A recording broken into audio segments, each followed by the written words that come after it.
But then troopers came to do their thing, and this cop was female and intimidating.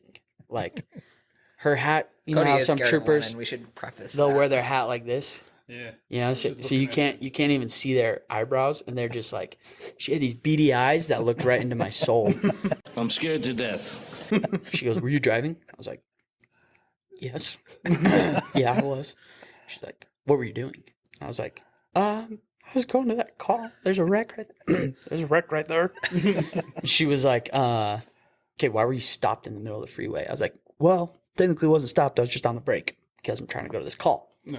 She was like, I'm going to need you to write something. And I was like, perfect. Yes, ma'am. I'm like shaking as I'm writing out the statement. And another supervisor, our supervisor showed up, who I don't think is a big fan of me. I don't know why.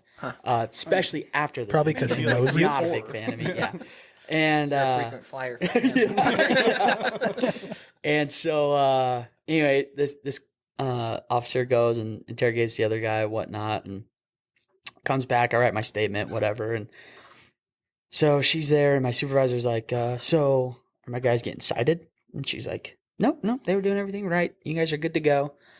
And he's like, "All right." And policy is if you get in a wreck, you have to take a drug test, which I'm fine. I don't do that. I don't do that stuff. Never touch the stuff, actually. So he tells the officer, he goes, "Yeah, my guy's got to go do a UA." And Wade immediately goes, "No, not me. I'm a student. I don't have to do that, do I? I'm just a student." And I was like, I need a I kind of lawyer. want you to now. Yeah. What are you trying to hide? Yeah. And so, yeah, he's like, "Yeah, guys got to go do some UAs." And she's like, "Ah." And I looked at her and I was like, in my head, I was like, "Don't do this. Don't say it, Cody. It's not the right time."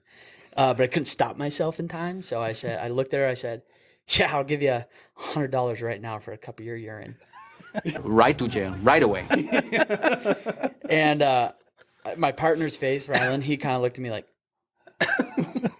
and then my supervisor was instantly red and was like, and then I looked at her and she was just like still stone faced with her eyes like staring into my soul, and I was like, fuck. And then she laughed. It was a loud 3 seconds of silence. Yeah. And then she laughed. She was like, and I was like, "Yeah, I just kidding. It was just a joke. Yeah, I'm glad you laughed." And we got out of there.